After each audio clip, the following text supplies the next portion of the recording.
అవును, నేను రీసెంట్గా ఒక వీడియో చేసిన. మా ఇంటి కరెంట్ బిల్ దాదాపు 6,71,000 చిల్లర వచ్చిందని. అది కూడా మన ఒక మిడిల్ క్లాస్ ఫ్యామిలీ. అండ్ మాకు ఏసీలు లేవు, ఏం లేవు. జస్ట్ ఒక 3 ఫ్యాన్లు, ఒక టీవీ, ఒక ఫ్రిడ్జ్ ఉంటుంది. అంతకుమించి ఎక్కువ ఏమి ఉండదు. అలాంటి ఇల్లుకి ఇంత కరెంట్ బిల్ ఎందుకు వచ్చిందో మీకు చెప్తా. ఈ వీడియోని అయితే లైక్ చేయండి, చాలామంది కామెంట్ అయితే చేయండి. ఎందుకంటే ఇది చాలామంది తెలవడం కూడా అంతే అవసరం. సో మెయిన్ అయితే చాలామంది నన్ను అడిగిన ఫస్ట్ క్వశ్చన్ ఏంటంటే ఇది ఫేకా అని. ఇది అసలు ఫేకే కాదు. ఎందుకంటే నేను ఒరిజినల్ కరెంట్ బిల్ పెట్టినా. ఎక్కడ కూడా కరెంట్ బిల్ని మనం ఎడిటింగ్ చేసేది బెట్ అయితే కాదు. ఒకవేళ అంత టాలెంట్ ఎవరికైనా ఉన్నా కూడా నాకైతే అంత టాలెంట్ లేదు. సో ఇదైతే ఒరిజినలే. మాకు నిజంగా కరెంట్ బిల్ అంత వచ్చింది. ఇంకా కొంతమంది ఏమడిగారు అంటే, బ్రో ఇది 1 month లేదంటే 1 year నువ్వు 1 year నుంచి కరెంట్ బిల్ కట్టలే, సో నీకు అందుకే పెనాల్టీ పడుతుంది. 1 year నుంచి కరెంట్ బిల్ కట్టుకుంటే పెనాల్టీ పడుతుంది. సరే బ్రో, నేను కాదనట్లే.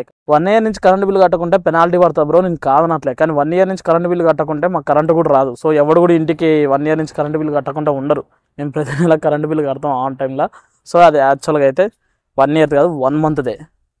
ఇంకొంతమంది వీడియో కామెంట్లలో గవర్నమెంట్ ఇట్లా చేసింది అట్లా చేసింది అంటారు. ఇప్పుడు ఫస్ట్ ఆఫ్ ఆల్ నేను ఏ గవర్నమెంట్ అనేది చెప్పలేదు. నేను తెలంగాణ, ఆంధ్ర కూడా మీకు తెలియదు. మీరు ఎందుకు కొట్టుకొని వస్తారు? యాక్చువల్గా అయితే ఇది వచ్చేసరికి మాది తెలంగాణే కాదనట్లే. కానీ ఇది గవర్నమెంట్ మిస్టేక్ అని ఎట్లా అంటాం, అది టెక్నికల్ ఇష్యూస్ వల్ల వస్తుంటాయి అలాంటి. సో ఫస్ట్ ఏం జరిగిందంటే, మొన్న మా అమ్మ కాల్ చేసింది. కాల్ చేసి సడన్గా ఇట్లా 6 లక్షల కరెంట్ బిల్ మనకు వచ్చిందని చెప్పింది. 6 లక్షల చేంజ్ అంటే 6,71,000. ఇక్కడ స్క్రీన్ మీద వస్తుంది చూడండి ఎగ్జాక్ట్ ఫిగర్ అనేది. సో ఎంత కరెంట్ బిల్ వచ్చిందో, ఇంత కరెంట్ బిల్ వచ్చిందని అయితే మా అమ్మ చెప్పింది. అండ్ ఆ తర్వాత మేము షాక్ అయినాం. అంత వచ్చిందంటే ఎవరైనా షాక్ అవుతారు. సో వాళ్ళు అప్పుడు మాకు ఏం చెప్పారు అంటే, ఎవరైతే కరెంట్ బిల్ కట్టారో సో దాన్ని అయితే డీడీ తీయాలని చెప్పారు.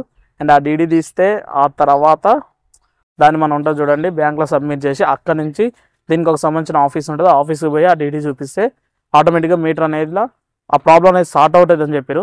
కానీ నాకు అర్థం కాదు ఏంటంటే, ఇలా 150 రూపాయలు 1,00,000 మందికి ఇష్యూ వస్తుంది. ఎంత అవుతుంది? సరే 1000 మందికి వస్తే, 10,000 మందికి వస్తే ఇష్యూ అయితే ఇష్యూనే కదా.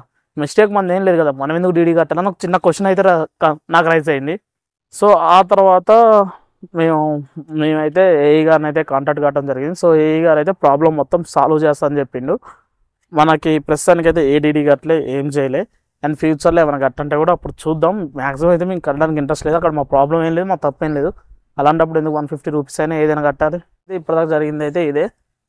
తర్వాత ఏం జరగబోతుందో నేను నెక్స్ట్ వీడియోలు చేస్తా. అండ్ అక్కడ మీకు ఏమైనా అప్డేట్స్ ఇస్తా. అంటే ఏం జరుగుతుంది అనేది, వాళ్ళు పాజిటివ్ నెగిటివ్ అనేది అంతా కూడా నెక్స్ట్ వీడియోలో నేను అప్డేట్ ఇస్తాను.